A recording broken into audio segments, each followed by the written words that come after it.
உலகெங்கிலும் இருக்கிற தமிழ் சொந்தங்கள் எல்லாருக்கும் வந்து என்னுடைய வணக்கம். தொடர்ச்சியாக வந்து என்னுடைய காதலிக்கு வந்து மிகச்சிறந்த முறையில் வந்து ஆதரவு வழங்கிட்டு வாரீங்க. எல்லாருக்குமே நன்றி. இன்றைக்கு வந்து மிக முக்கியமான ஒரு விஷயத்தை பற்றி எங்களுடைய சமூக வலைத்தளத்தில் வந்து பார்க்க போகிறோம். என்ன விஷயம்னு சொல்லி பார்த்தீங்கன்னு சொன்னால், பாடசாலைகளுக்கு முன்பாக இருந்தே இப்பொழுது போதைப்பொருள் விற்கிற ஒரு கலாச்சாரம் ஒன்று உருவாகி இருக்குது. ஸோ இது தொடர்பாக வந்து சிரேஷ்ட உதவி கண்காணிப்பாளர் வந்து கூறியிருக்கிறார். உட்லர் என்று சொல்லப்படுறவர் வந்து இது தொடர்பான தகவல்களை வந்து வெளியிட்டிருக்கார். அவர் வந்து என்ன சொல்லியிருக்காருன்னு சொல்லி பார்த்தீங்கன்னு சொன்னால், கிட்டத்தட்ட பெரும்பாலான பாடசாலைகளுக்கு முன்னுக்கு வந்து பார்த்திங்கன்னு சொன்னால் ஐஸ் பழம் விற்கிறது போன்றும், இந்த கச்சானுகள் விற்கிறது போன்றும், அது மட்டும் இல்லாமல் இந்த இனிப்பு வகைகளை விற்கிறார்கள், டீ கடை வச்சிருக்கிறார்கள், அப்படியான ஆட்கள் இல்லாட்டி ஒரு கேன்டீன் வச்சிருப்பீங்க. பாடசாலைக்கு உள்ளே இல்லை, பாடசாலைகளுக்கு வெளியில் வந்து பக்கத்தில் ஒரு சில்லறை கடைகளை வச்சிருக்கிறவர்கள் வந்து அந்த கடையில் வந்து பார்த்திங்கன்னு சொன்னால் போதைப் பொருட்களையும் வச்சு பாடசாலை மாணவர்களுக்கு வழங்கி வரதாக வந்து ஆய்வில் வந்து தங்களுக்கு தெரிய வந்துள்ளதாக வந்து சொல்லியிருக்கிறார். எப்படியான போதைப் பொருட்கள்னு சொல்லி பார்த்திங்கன்னு சொன்னால், இந்த மாவா, சாதா இது போன்ற போதைப் பொருட்கள் வந்து அநேகமானாக்கள் வச்சுருக்காங்கன்னு சொல்லி தங்களுடைய ஆய்வில் வந்து கண்டுபிடிக்கப்பட்டிருக்கின்ற மாதிரி வந்து சொல்லியிருக்கணும்.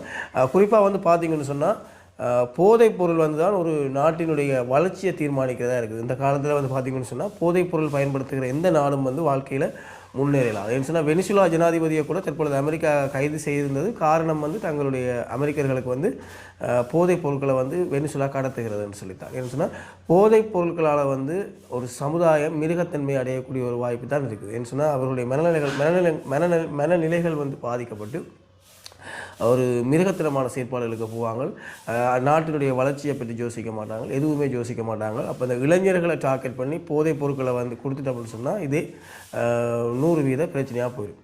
இப்போ முதல்ல நான் உங்களுக்கு சொல்லியிருப்பேன், சமூக வலைத்தளங்களில் வந்து முந்தைய அரசாங்கங்கள் வந்து சில அரசாங்கம் முந்தைய இருந்த அரசாங்கங்கள் வந்து திட்டமிட்டு வடமாகாணத்துக்குள்ளே வந்து போதைப் பொருட்களை வந்து வழங்கியிருந்தாங்க. என்ன சொன்னால், மீண்டும் ஒரு ஆயுத போராட்டம் இல்லாமல் பண்ணுறதுக்கு, தமிழர்களை வந்து முழுமையாக வந்து அழிக்கிறதுக்கு, தமிழ் இளைஞர்களுக்கு வந்து இப்போ போதைப் பொருட்களை கொண்டு தந்துட்டோம்னு சொன்னால், போதைப் பொருளை நாங்கள் பயன்படுத்தி விட்டோம்னு சொன்னால் சரி, எங்களுக்கு ஒரு தனிநாடு வேணும்னு சொல்லி நாங்கள் போராட மாட்டோம், வேறு மனித உரிமைகள் சம்பந்தமான எந்த விஷயத்தையும் நாங்கள் கேட்க மாட்டோம், உரிமைகள் சம்பந்தமாக எதையும் கேட்க மாட்டோம், நாங்கள் தாண்டா இந்த இலங்கையினுடைய பூர்வீக குடிகள், எங்களுக்கு தாண்டா நாடு சொந்தம் மட்டும்லாம் கோரிக்கை விட மாட்டோம், எங்களுக்கு ஒரு 2000 ரூபா 3000 ரூபாய்க்கு ஒரு 10 கிராம் 15 கிராம் தந்தால் போதும் என்ற ஒரு மனநிலைக்கு வந்து எங்களுடைய இளைஞர்கள் தள்ளப்பட்டுவார். ஸோ இதுக்காக வந்து திட்டமிட்டு வடமாகாண இளைஞர்களுக்கு வந்து போதைப்பொருள் வழங்கப்பட்டதாக வந்து பல்வேறுபட்ட தகவல்கள் வந்து வெளியாக இருந்தது, நாங்கள் பார்க்கக்கூடிய மாதிரி இருந்தது. ஆனால் இப்போத்தைய அரசாங்கம் வந்து பார்த்திங்கன்னு சொன்னால், இந்த போதைப் பொருட்களை வந்து அழிப்பதில் வந்து மிகுந்த ஆர்வம் காட்டின்னு வரணும். அதுலேயும் குறிப்பாக வந்து தமிழர் பகுதி, சிங்கள பகுதி இல்லாமல் வந்து போதைப்பொருள் விஷயத்தில் எந்த ஒரு இன வேறுபாடும் இல்லாமல் வந்து முழுமையாக அழிச்சுக்கின்னு வராங்க. எங்களுடைய கிராமம், எங்களுடைய கிளிநொச்சி மாவட்டத்திலிருந்து இந்த போதைப்பொருள் பயன்படுத்துபவர்கள், விற்கிறவர்கள் வந்து எத்தனையோ பேர் அரெஸ்ட் பண்ணப்பட்டு தற்பொழுது ஜெயிலில் இருக்கிறத வந்து நாங்கள் கண்ணூடாக பார்த்துருக்கோம், குறிப்பிட்ட ஒரு 6 மாதத்துக்குள்ளே வந்து. ஸோ மிகவும் ஒரு நல்ல முடிவை வந்து செய்து கொண்டு வரதை வந்து பாராட்டக்கூடிய ஒரு விஷயம். அந்த அடிப்படையில் வந்து போதைப்பொருளை 100% அளிக்கிறன்ற ஒரு நோக்கத்தில் இப்போதைய அரசாங்கம் வந்து முன்முறமாக வந்து ஈடுபட்டிருக்கிறாங்க. அந்த அடிப்படையில் வந்து பார்த்திங்கன்னு சொன்னால், அவர்களுடைய ஆய்வில் வந்து கண்டுபிடிச்சிருக்கணும், இப்படி கடைகளில் வச்சு பாடசாலைகளுக்கு முன்னுக்கு இருந்து விற்கிற மாதிரி ஒரு விஷயத்தை வந்து அவர்கள் கண்டுபிடிச்சிருக்கணும். ஸோ இந்த அடிப்படையில் வந்து அவர்கள் வந்து ஒரு 11 பேரை வந்து அரெஸ்ட் பண்ணியிருக்கணும். 11 பேரை அரெஸ்ட் பண்ணி அவர்களை வந்து தற்பொழுது விளக்கமறியலில் வச்சிருக்கிறாங்க. அவர்கள் நீதிமன்றத்தில் வந்து ஆஜர்படுத்தப்பட்டு மேலதிக விசாரணைகள் தொடரப்பட்டு அவர்களுக்கு கடும் தண்டனைகள் வந்து வழங்கப்படும் என்ற மாதிரி வந்து அறிவிச்சிருக்கணும்.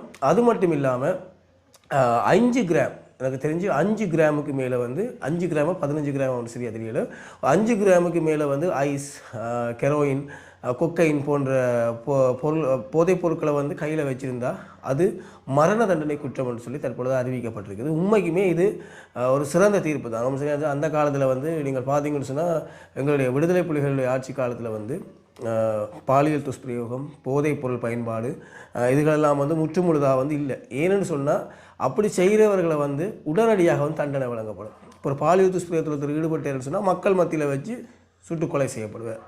அது மாதிரி வந்து போதைப் பொருள்கள்ன்றது இல்லை.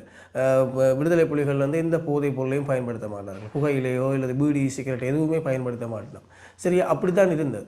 ஆனால் இப்போ சராசரி மக்கள் வந்து பயன்படுத்தினோம் போதைப் பொருட்களை வந்து அரசு விடுதலை புலிகளால் வந்து அங்கீகரிக்கப்பட்ட பொருட்களை மட்டும்தான் பயன்படுத்தினோம். அது விடுதலை புலிகளுடைய வருமானத்துக்காக வந்து அவர்களுடைய வருமானத்துக்காக வந்து அது பயன்படுத்துறது, மற்றது அந்த விஷயங்கள் செய்யப்பட்டிருந்தது.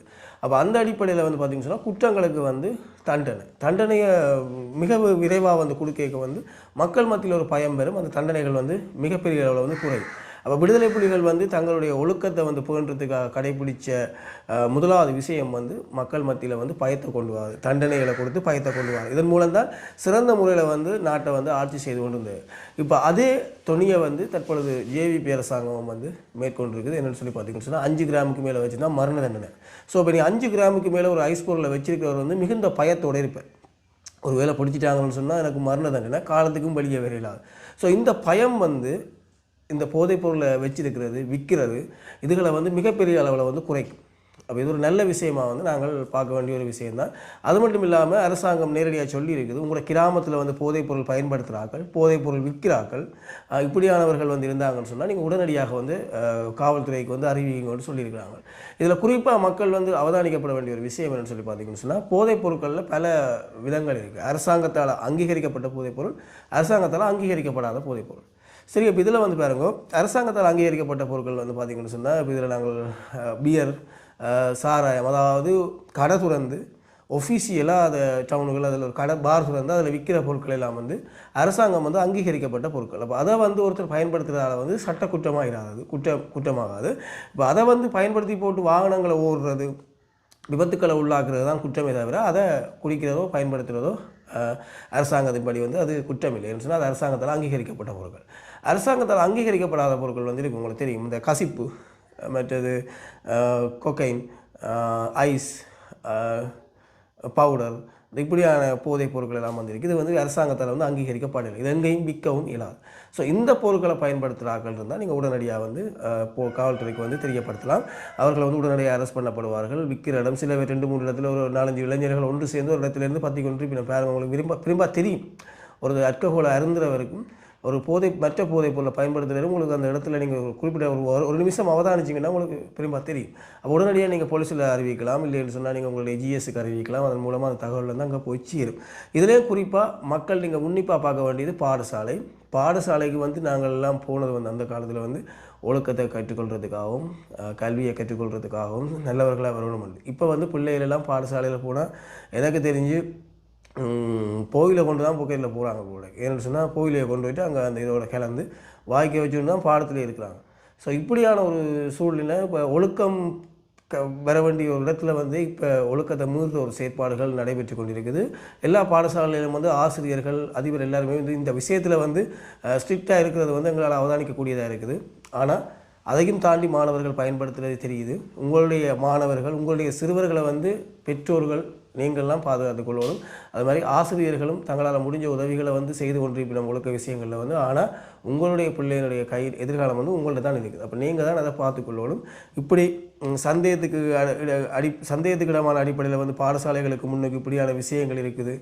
உங்களுடைய மகன் ஒருவேளை வந்து இப்படியான போதைப் பொருட்களை பயன்படுத்துகிறாருன்னு உங்களுக்கு தெரிஞ்சால் கூட நீங்கள் நேரடியாக இப்போ நீங்கள் போய் உங்களை காவல்துறையில் போய்ட்டு இவர் என்னுடைய மகன் தான், இவரை ஜெயிலுக்கு அனுப்பிடாதீங்க ப்ளீஸ், அவருக்கு ஒரு மனநல ஆலோசனையை வழங்கி அவரை இந்த இதில் இருந்து வெளியே கொண்டு வாங்க, நீங்களே அவரை கொண்டு ஒப்படைச்சிங்கன்னு சொன்னால் நிச்சயமாக அரசாங்கம் வந்து அவருக்கு தண்டனைகள் வழங்காமல் அவரை சிறந்த முறையில் வந்து அவருக்கான மருத்துவ இதுகளை செஞ்சு உங்கள்கிட்ட கையில் தருவாங்க. ஆனால் அதே போலீஸ் வந்து அவர்களை கையங்களவமாக பிடிச்சதுன்னு சொன்னால் பேருந்து அது தண்டனைக்குரிய குற்றமாக மாறிடும். உங்களுடைய பிள்ளைகள் வந்து இப்படியான பிரச்சனைகளில் ஈடுபடுறாங்க, இப்படியான போதைப் பொருட்களை பயன்படுத்துகிறாங்கன்னு தெரிஞ்சால் நீங்களே உங்களுடைய பிள்ளைகளுடைய எதிர்காலத்துக்காக அவர்களை உரிய மருத்துவ பரிசோதனைக்கு உட்படுத்தி அவர்களை மருத்துவ ரீதியாக அவரை குணமடைய வச்சு சமூகத்தில் வந்து ஒரு நல்ல இளைஞனாக கொண்டு வரணும்னு சொல்லி நான் கேட்டுக்கொள்கிறேன். நன்றி சொந்தங்களை மீண்டும் ஒரு காணொளியில் வந்து சந்திப்போம்.